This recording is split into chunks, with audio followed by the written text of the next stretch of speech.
네, 할렐루야. 우리 옆에 분들하고 이렇게 인사 한번 해보시죠. 주님이 일하십니다. 네. 네. 여러분과 제가 일하는 것이 아니라 주님이 일하심을 우리가 늘 순종하며 이 길 걸어갔으면 좋겠습니다. 오늘 말씀의 제목이 내 직무를 다하라입니다. 여러분, 저는 직장 생활을 좀 오래 했어요. 저도 직장 생활을 좀 오래 했고 군대도 다녀왔고요. 그런데 여러분, 여기서 직무가 뭐예요? 자기에게 맡겨진 일이잖아요. 그 맡겨진 일을 우리는 이제 다 해야 된다라고 오늘 바울 사도도 이야기를 합니다. 그런데 이 직무가 뭐냐? 여러분에게 맡겨진 직무가 무엇이냐? 이걸 먼저 알아야 되겠죠? 여러분은 어떤 직무를 맡고 계세요? 우리 여기 하람이랑 우리 어린 친구들은 지금 유치원도 다닐 거고 어린이집도 다닐 거예요. 그리고 이 아이들은 아직 내가 정말로 어린아이니까 내가 뭔가를 해야 된다고 생각하기보다는 뭔가를 받고 뭔가를 누리려고 하는 거고요. 근데 이 어린아이를 벗어나기 시작하면 이제 저희 때는 이제 우리 어르신들은 소학교, 국민학교, 이제 요즘은 초등학교라고 하죠. 딱 가기 시작하면 이제 뭐가 주어져요? 자기가 해야 될 일들이 주어지잖아요. 시간을 맞춰서 또 숙제도 해야 되고 또 뭔가를 해야 되는 일들이 그때부터는 생겨요. 자, 여러분이 지금 가지고 있는 그 일들이, 그 책임이 뭐가 있을까요? 다 있어요, 여러분. 아무리 나이 먹고 아무리 힘 없고 아무리 내가 병상에 있을지라도 우린 다 우리에게 맡겨진 일들이 있어요. 그게 뭘까요? 바로 여러분은 삶의 자리에서는 그 삶의 자리를 열심히 살아내는 거예요. 여러분의 건강을 위해서도 살아야 되고요. 여러분의 가정을 위해서도 살아야 되고요. 여러분의 자녀들을 위해서도 여러분이 열심히 살아야 돼요. 그것이 여러분들의 삶의 자리에 주어진 직무예요. 그럼 예수 믿는 저와 여러분에게 주신 직무가 뭘까요? 오늘 바울은 그 이야기를 하는 거예요. 사도 바울은 저와 여러분에게 맡겨진 일이 있다는 거예요. 예수님의 제자로서. 자, 여러분, 그 예수님의 명령이 무엇이었습니까? 마지막 명령. 지상 명령이라고 하죠. The Great Commission이라고 하는데 그 지상의 마지막 명령이 뭘까요? 위대한 명령. 마태복음 28장에도 있고요. 누가복음에도 있고요. 사도행전에도 있습니다. 그 마지막 명령이 뭐예요? 땅 끝까지 이르러 내 증인이 되라 라는 것이었습니다. 사랑하는 여러분, 하나님께서 예수 그리스도를 통하여 우리를 구원하시고 그 구원의 기쁨을 우리만 받은 것이 아니라 이 땅에 있는 수많은 영혼들에게도 뭐 하라고요? 그 구원의 복된 소식을 전하라고 주신 것이 뭐예요? 여러분과 저에게 있는 직무입니다. 그럼 바울은 이 디모데 후서를 통해서 어떤 직무를 우리가 어떻게 감당해야 되는지 오늘 살펴볼까 합니다. 여러분 잘 아시다시피 이 디모데 전후서는요, 바울이 정말로 젊은 목회자인 디모데에게 써서 보내는 편지입니다. 특히 이 디모데 후서를 쓸 때 바울은요, 거의 죽음 직전에 있었어요. 로마의 그 감옥 가운데 그가 죽음 직전에 써 보낸 편지가 이 디모데 후서예요. 그러니까 여러분 한번 생각해 보세요. 사람이 가장 진지해질 때가 언제인 줄 아세요? 죽음 앞에 두고예요. 제가 병원에 자주 다녀보고 임종을 같이 이렇게 겪어보면 여러분과 제가 가장 진지한 시간이 바로 이 죽음을 목전에 둔 사람들이에요. 여러분, 그 죽음을 목전에 둔 그 바울이 마지막으로 편지를 쓴 게 바로 이 디모데 후서입니다. 그 바울의 그 심정을 여러분들이 좀 생각하면서 이 디모데 후서 오늘 본문을 같이 읽었으면 좋겠어요. 즉 이게 누구의 유언이다? 바울이 우리에게, 디모데에게 했던 유언이다라는 생각을 가지고 한번 우리 말씀을 상고해 봅시다. 좀 넘겨줘 보실래요? 먼저 1절이에요. 1절. 우리 1절 다 같이 한번 읽어볼까요? 시작. 하나님 앞과 살아있는 자와 죽은 자를 심판하실 그리스도 예수 앞에서 그가 나타나실 것과 그의 나라를 두고 엄히 명하느니라 라고 합니다. 헬라어 성경에 보면 우리 글 성경과는 좀 순서가 뒤바뀌어 있어요. 제일 먼저 나오는 게 뭐냐면 엄히 명하노라, 이게 제일 먼저 나와요. 엄히 명하노라. 그러니까 지금부터 내가 말하는 이 말을 너희들이 어떻게 하라는 거예요? 귀담아 들으라는 겁니다. 신중하게 들으라는 겁니다. 그냥 건성으로 들을 얘기가 아니라는 겁니다. 지금 하는 얘기는 너희들이 어떻게 들어라? 엄히 들어야 된다라고 바울이 이야기합니다. 사랑하는 여러분, 그 내용이 뭐예요? 하나님과 그리스도 앞에서 하는 것이기 때문이라는 겁니다. 여러분, 굉장히 중요해요. 여러분이 마지막 때에 여러분의 자녀들에게 유언할 일이 있다면 이렇게 하셔야 돼요. 바울처럼. 얘들아, 내가 마지막이 가까운 것 같은데 너희들 엄히 들어라. 그냥 듣지 말아라.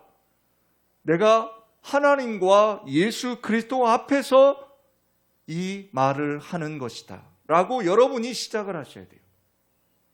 자, 그러면서 하는 얘기가 뭐예요? 즉 주님의 지상 명령과 같다는 얘기를 하는 거예요. 그런데 여기 예수님을 설명하는데요, 여러분, 이게 바울의 복음의 정수, 그러니까 우리가 있는 성경에 나타난 예수 그리스도를 소개할 때 꼭 이 두 가지를 여러분이 소개하셔야 돼요. 여기 지금 보면 그분은 살아있는 자와 죽은 자를 뭐 하시는 분이다? 심판하실 그리스도다. 여러분, 첫 번째, 예수님은 어떤 분이시라고요? 심판자로 우리에게 오셨다는 겁니다. 즉, 여러분, 살아있는 사람과 죽은 사람 모두를 심판하러 오신다는 건 저와 여러분이 예배 시간에 늘 고백하는 사도신경에도 그 고백이 있습니다. 이 땅에 살았던 모든 사람과 지금 사는 모든 사람, 그리고 앞으로 살게 될 모든 사람이 심판주이신 그리스도 예수 아래에 있다는 것입니다. 여러분, 믿으십니까?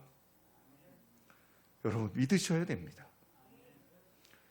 여러분, 이 심판의 주님을 여러분들이 두려워할 필요가 없는 거예요.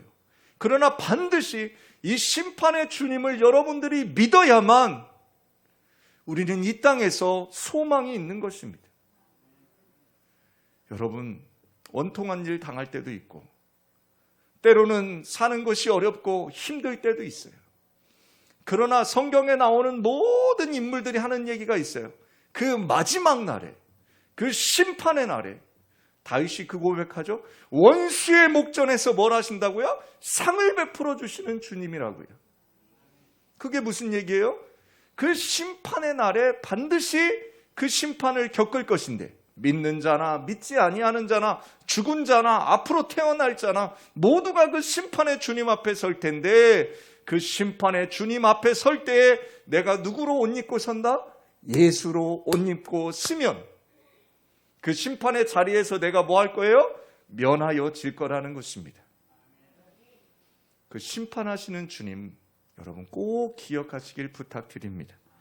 그러면서 바울은 또 주님을 한 가지 더 설명합니다. 바로 재림의 주님이에요.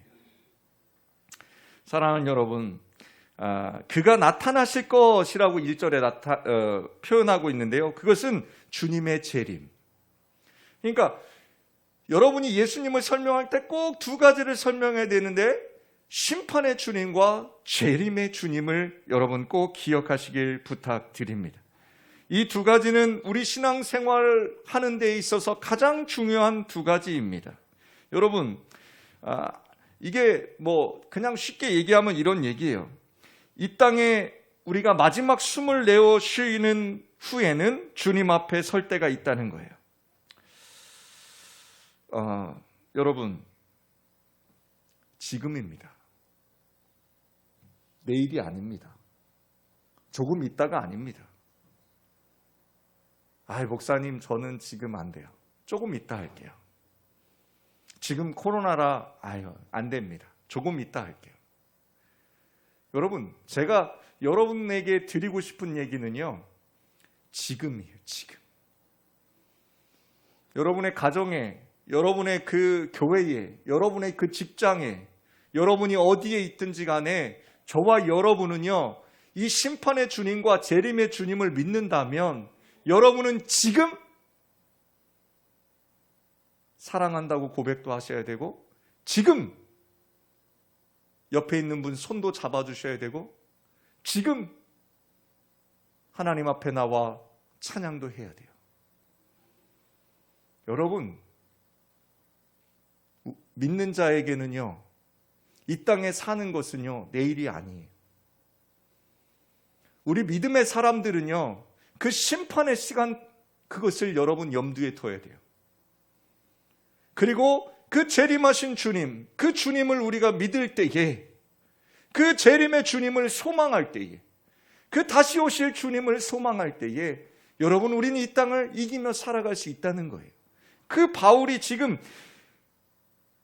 우리가 그 날을 의식하며 살아간다면 우리의 신앙은 더 뭐 할 거다? 성숙해질 거라는 거예요. 이렇게 어린아이 신앙 살아가는 사람들이 있어요. 어떤 사람들이에요? 책임은 없어요. 뭐만 있어요? 그리스도의 사랑만 받아요. 그래서 어떤 걸 좋아해요? 교회에서 사랑의 말씀만 전하면 좋아해요. 위로의 말씀만 전하면 좋아해요. 그런데 성경은 그것만 있는 게 아니라니까요. 성경은 무슨 말씀이 있어요? 심판의 날을 준비하라는 거예요. 주님 곧 오실 거니까 그 재림의 날을 준비하라는 거예요. 그래서 우리에게 그 두 가지의 날을 기억하며 여러분이 신앙생활을 한다면 어린아이 신앙보다는 좀 더 성숙하고 또 가치 있는 삶을 살아갈 수 있다라고 바울은 디모데에게 권면하고 있는 것입니다. 그러면서 이제 바울이 우리에게 우리의 직무를 이야기해 줍니다. 직무. 자, 봅시다. 2절입니다. 2절 다 같이 읽습니다. 시작. 너는 말씀을 전파하라. 때를 얻든지 못 얻든지 항상 힘쓰라. 범사의 오래 참음과 가르침으로 경책하며 경계하며 권하라 라고 합니다. 우리말 성경에는요, 범사의 오래 참음과 가르침이 이 뒤에 세 가지 동사만 이렇게 수식하는 것처럼 나오는데, 원어를 보면, 헬라어 성경을 잘 보면 이 전체 2절 말씀을 전체를 수식해요. 제가 한번 읽어 드려 볼게요. 곧 범사의 오래 참음과 가르침으로 너는 말씀을 전파하라. 때를 얻든지 못 얻든지 항상 힘쓰라. 경책하며 경계하며 권하라 라고 돼요. 그러니까 이 말씀이요, 2절의 말씀이 저와 여러분이 힘써서 해야 될 일 중에 하나가 뭐라는 거예요? 말씀을 뭐하라? 전하라 라는 겁니다. 여러분, 그런데 이 말씀을 전하는 것이 바울이 또 뭐라 그래요? 하긴 해야 되는데 쉽대요, 쉽지 않대요? 쉽지 않다라고 이야기를 해요. 그래서 뭐라 그래요? 범사의 오래 참음과 가르침이라는 수식어를 딱 갖다 붙인 거예요. 여러분, 성경을 어떻게 가르쳐야 합니까? 전도자의 사명을 말하는 2절과 5절에는 전부 9가지 동사가 사용되고 있는데, 이 동사들이 전부 다 뭐냐면 명령형이에요. 명령형. 하십시오 이게 아니에요. 하라입니다. 하라. 하라. 여러분, 이게 무슨 얘기일까요? 바울이 그 젊은 디모데에게 말씀을 가르치는 사역은 어떻게 하라고 이야기하고 있는 거예요? 강하게 이야기하는 거예요. 굉장히 강력하게 권하는 거예요. 여러분이 해야 될 여러 가지 일들 중에서 이 말씀을 전하는 일이 뭐라고요? 가장 1번이 돼야 된다는 얘기예요. 여기 지금 때를 얻든지 못 얻든지라는 그 우리말 성경은 그렇게 되어 있는데 영어 성경에는요 이게 어떻게 되어 있냐면 in season and out of season 이라고 되어 있어요. 무슨 얘기냐면 영어 성경은 이걸 어떻게 표현했냐면 씨를 뿌릴 때가 있고 씨를 뿌리지 아니할 때가 있다. 즉 뭐예요? 그 계절에 씨를 뿌려야 되잖아요. 계절이 아닌데 씨 뿌리면 안 되잖아요. 근데 이게 무슨 얘기예요? 씨 뿌리는 때와 관계가 없다는 거예요. 언제나 뭐 해야 된다는 거예요? 뿌려야 된다는 거예요. 사랑하는 여러분, 무슨 얘기냐? 말씀을 전하는 조건이 좋든지 말씀을 전하는 조건이 나쁘든지 그거는 관계가 없다는 거예요. 기회가 없으면 만들어서라도 힘써서 우리가 늘 그 말씀을 전하는 일에 힘써야 된다는 거예요. 여러분 영업하시는 분들 뭐라고 이야기해요? 아프리카에 가서 뭐 팔라고 그래요? 우산 팔라고 그래요. 또 에스키모한테 뭐 팔라고 그래요? 네, 냉장고 팔라고 얘기해요. 되는 말이에요? 안 되는 말이에요? 아프리카에 가서 우산 팔고 에스키모한테 가서 냉장고 팔고 이게 무슨 얘기예요? 바로 바울이 하는 얘기랑 비슷한 거예요. 조건 따지지 말라는 거예요. 환경 따지지 말라는 거예요. 어떻게 하라는 거예요? 힘써서 최선을 다해서 그 일, 복음 전하는 일, 말씀 전하는 일, 그것을 해야 된다는 거예요. 기회가 없다면 기회를 만들어서라도 그 일을 해야 된다는 거예요. 잠언서에요. 게으른 사람에 대해서 뭐라고 이야기하냐면 안 될 구실만 찾는다는 거예요. 잠언서 26장 13절에는요. 사자가 있다는 거예요. 거리에 사자가 있다고 하면서 안 나가요. 또 여러분 저와 여러분의 모습은 어떠죠? 환경을 따집니다. 무엇인가 안 할 때요. 일을 안 하고 싶을 땐 뭘 따져요? 환경을 따져요. 또 뭘 따져요? 자신의 상황. 이거 따져요. 그런데 일을 하는 사람은 어떻죠? 그거 안 따집니다. 환경 따지지 않습니다. 자신의 상황 따르지 않습니다. 일을 하려고 하는 사람들은 그 환경이나 인간의 조건이나 나이나 뭐 이런 것들은 문제가 안 됩니다. 그런데 재밌는 것은 가르침의 방법으로 여기 지금 오래 참음과 가르침으로 경책하며 견계하며 권하라라고 합니다. 여러분 여기 경책은 뭔지 아세요? 말씀을 전하는데요. 말씀을 가르치는데요. 이 경책은 뭐냐면요. 정신이 번쩍 나도록 강하게 꾸짖어 간다는 거예요. 살살 얘기하는 게 아니에요. 경책은. 엄하게 이야기하는 겁니다. 말씀을 가르칠 때에 말씀을 전할 때에 때로는 이런 것들이 필요하다는 거예요. 또 뭐가 있어요? 경책과 견계. 여러분 여기 뭐 경계, 이 권하다 이것은 조금 뭐라면 경책보다는 좀 낮은 거예요. 훈계하고 위로하고 권면하는 거예요. 그러니까 바울이 하는 얘기를 종합적으로 들어보면 뭐예요? 우리가 복음을 전할 때 너무 한쪽으로만 치우치지 말라는 거예요. 때로는 복음을 전할 때 말씀을 가르칠 때 어떤 것도 필요한 거예요? 강하게 이야기할 때도 있고 때로는 어떻게 해야 돼요? 부드럽게 온유하게 그 사람에게 그 복음을 전해야 될 때도 있다는 거예요. 제가 이 말씀 준비하면서요 많은 걸 느꼈어요. 저는 말씀을 가르치는 것은요 늘 사랑의 말, 아니, 일주일 동안 얼마나 세상에서 힘들었어요, 여러분. 정말 어렵고 힘들고 그 힘든 세상 이기며 예배당에 왔는데 강단에서 목사님조차도 말씀을 마음에 찔리는 말씀만 전한다고 생각하면 너무 힘드실 것 같아요. 그래서 저는 가능하면 여러분들에게 그런 말씀보다는 위로와 소망의 말씀을 드리기를 원했어요. 그런데 오늘 이 말씀을 준비하면서 제게 드는 생각이 탁 있어요.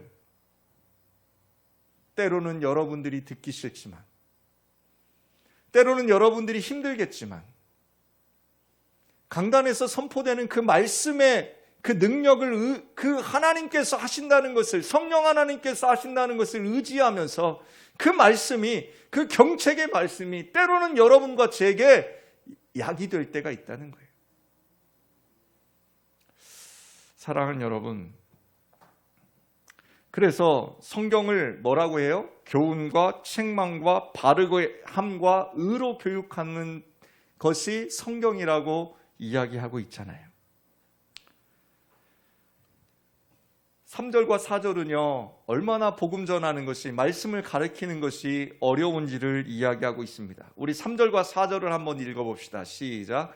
때가 이르리니 사람이 바른 교훈을 받지 아니하며 귀가 가려워서 자기의 사욕을 따를 스승을 많이 두고, 4절이요, 또 그 귀를 진리에서 돌이켜 허탄한 이야기를 따르리라 라고 합니다. 지금 이 시대, 종말의 시대를 살아가는, 말세 지말의 시대를 살아가는 저와 여러분은 이 3절과 4절에 우린 너무나 정말로 딱 와닿는 말이에요. 여러분, 요즘 어때요? 자신들이 듣기 좋은 말만 들으려는 경향이 있고요. 여러분, 바른 교훈, 자신들에게 피가 되고 살이 되는 말씀은 안 들으려고 해요. 그래서 성경에도 바울이 뭐라고 얘기해요? 자신의 가려운 귀만 시원하게 해줄, 자기의 사욕을 채워줄 거짓된 스승만을 찾아서 쫓아간다는 거예요.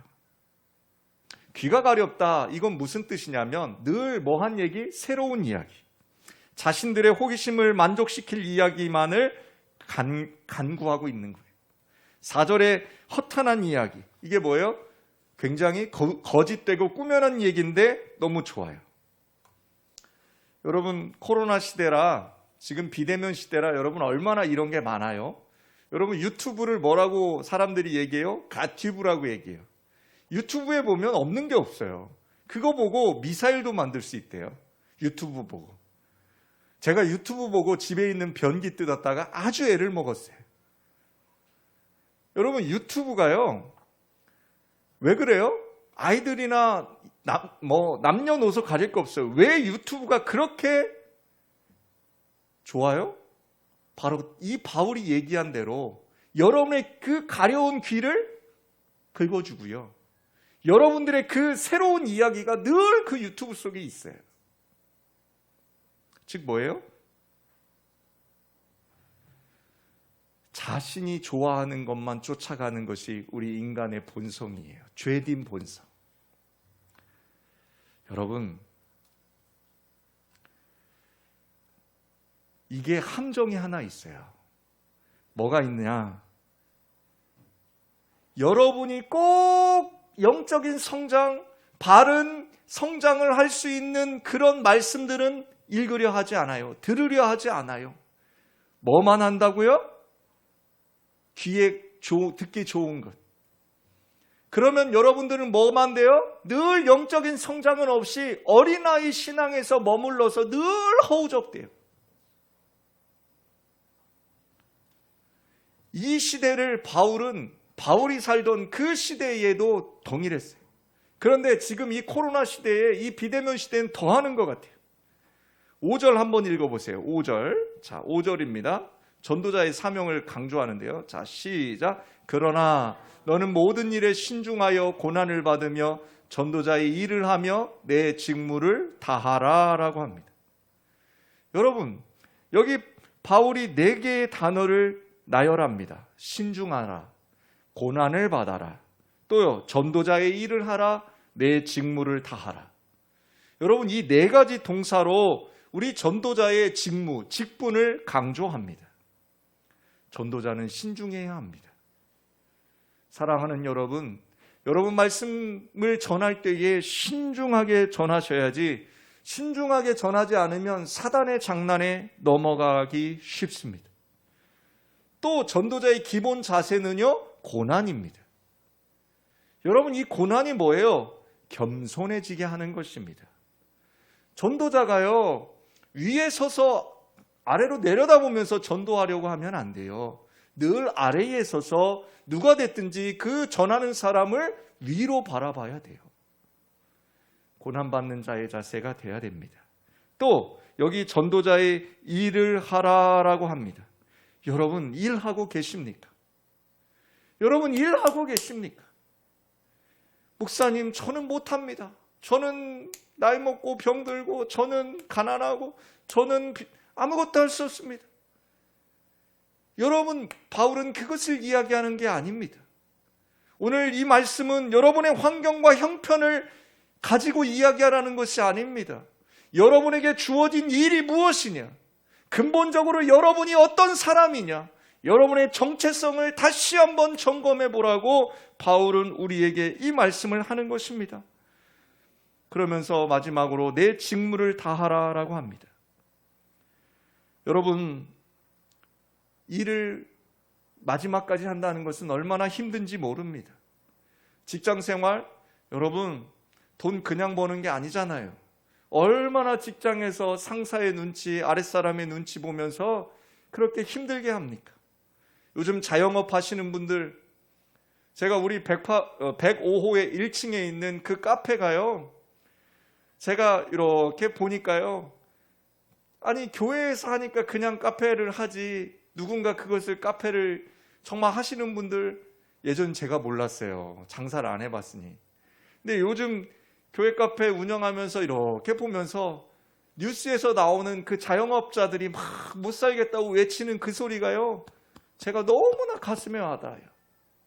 장사하시는 분들 정말 애쓰세요. 그러니까 여러분들이 어디 가서 돈 주고 밥을 사 먹든 차를 마시든, 여러분 그 가게를 운영하시기 위해서 애쓰고 힘쓰는 그분들에게 감사하는 마음으로 여러분 그분들 대해 주셨으면 좋겠어요. 또 여러분 한번 생각해 보세요. 지금 학교 다니는 아이들도 얼마나 힘들게 다녀요. 우리 청년들 얼마나 어려워요. 그런데 여러분, 그 사람들만 그러는 게 아니라는 거예요. 전도자의 직무를 다하시려고, 여러분들이 성도로서의 삶을 살아가시려고, 예수 믿는 자의 삶을 살아가시려고 하는 여러분들의 길도 만만치 않다는 거예요. 사랑하는 여러분, 가시밭길을 걸어가야 돼요. 비난당할 때도 있고요, 조롱당할 때도 있고요, 멸시당할 때도 있어요. 그러나 여러분, 그런 비난과 고난과 그 멸시의 길을 우리는 걸어갈 수밖에 없다는 거예요. 왜요? 그것이 우리에게 주어진 직무, 맡은 바 일이라는 거예요. 그 길 걸어갈 때에 비록 힘들고 어렵지만, 저와 여러분, 바울이 하는 제일 먼저 첫 번째 뭐예요? 그 두 가지 일, 재림하실 주님, 심판의 주님, 그 주님을 바라보면서 여러분과 제가 그 전도자의 직무를 다 할 수 있다는 거예요. 사랑하는 여러분, 바울이 마지막 유언을 이렇게 남겨요. 디모데한테 7절과 8절을 한번 보실래요? 여기 앞에 모니터요. 7절, 8절. 예, 자, 다 바울의 이 유언 보고 우리 마치겠습니다. 시작. 나는 선한 싸움을 싸우고 나여 달려갈 길을 마치고 믿음을 지켰으니, 8절, 이제 후로는 나를 위하여 의의 면류관이 예비되었으므로 주 곧 의로우신 재판장이 그날에 내게 주실 것이며, 내게만 아니라 주의 나타나심을 사모하는 모든 자에게 도니라. 아멘. 달려갈 길을 다 가고 선한 싸움을 싸우고 마치고 지키고, 사랑하는 여러분, 여러분의 달려갈 길, 여러분의 그 선한 싸움, 여러분, 세상은 모릅니다. 아무도 모릅니다. 그러나 누가 알아요? 하나님은 아십니다. 여러분의 그 걸어가는 인생길 속에 여러 가지 일들이 많겠지만 하나님은 아십니다. 오늘 박경실 집사의 입을 통해서 주가 일하시네라는 찬양을 우리는 함께 하나님 앞에 드렸습니다. 저와 여러분이 하는 것이 아닙니다. 주님이 하십니다. 믿으십시오.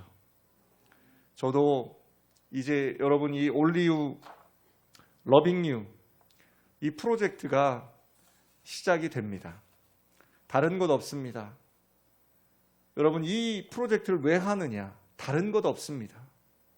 교회가 사람이 많아지고 교회가 더 넓은 데로 가고 여러분 이것은 아무 의미가 없습니다.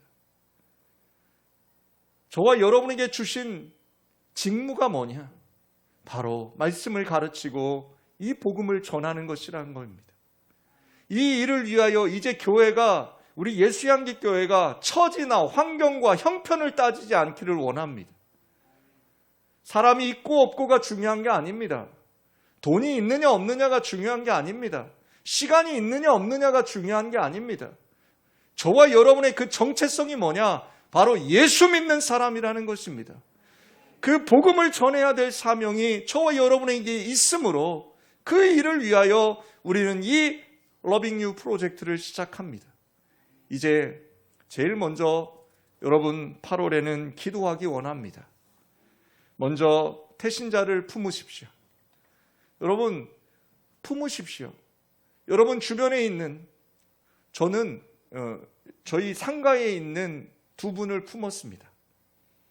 그리고 그 상가에 있는 주인분들이 함께 예배하기 원하는 마음으로 그분들을 품었습니다. 여러분은 누구를 품으시겠습니까? 여러분들도 품어보십시오. 여러분의 믿지 않는 자녀도 괜찮습니다. 아직 복음을 모르는 주변에 있는 이웃들도 괜찮습니다. 여러분 그 품은 사람을 놓고 이제 한 달간 8월 한 달간 저희는 기도할 것입니다.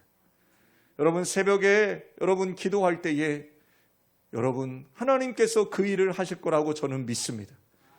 우리가 하는 것이 아닙니다. 하나님께서 반드시 그 일을 이루어 가심으로 사랑하는 여러분 힘내십시오. 그리고 자신감 있게 여러분 태신자를 품고 날마다 여러분의 그 책무를 완수하시는 우리 예수향기 성도 여러분 되시길 주님의 이름으로 축복합니다. 기도합시다.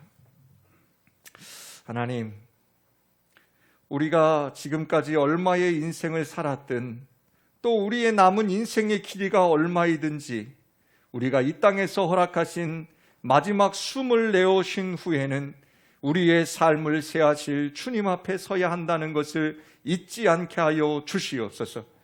우리가 우리의 욕망을 스승으로 삼지 않고 주님을 스승 삼고 주님의 말씀이 우리의 인생길에 등과 빛인 것을 잊지 않게 하여 주시옵소서.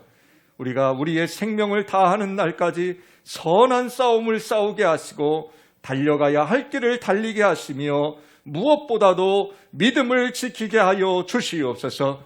그러기 위해서 오늘 하루 영과 진리로 예배하는 한 날 되게 하시고 우리 곁에 계시는 임마누엘의 주님을 날마다 고백하는 예수향기 성도들 되게 하여 주시옵소서.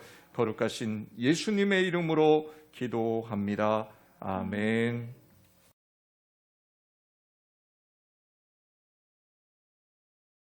지금은 우리 주 예수 그리스도의 은혜와 아버지 하나님의 사랑하심과 성령님의 내주 교통 감동 감화하심이 이제 직무를 다하기로 그 복음 전하기를 다하기로 작정하는 사랑하는 예수향기 성도들 머리머리 위에 저들의 사업장과 직장과 학업과 그리고 가정과 가문 위에 그리고 이 어려움에 처한 이 나라 이 민족 위에 지금부터 영원히 함께하옵기를 축원하옵나이다. 아멘.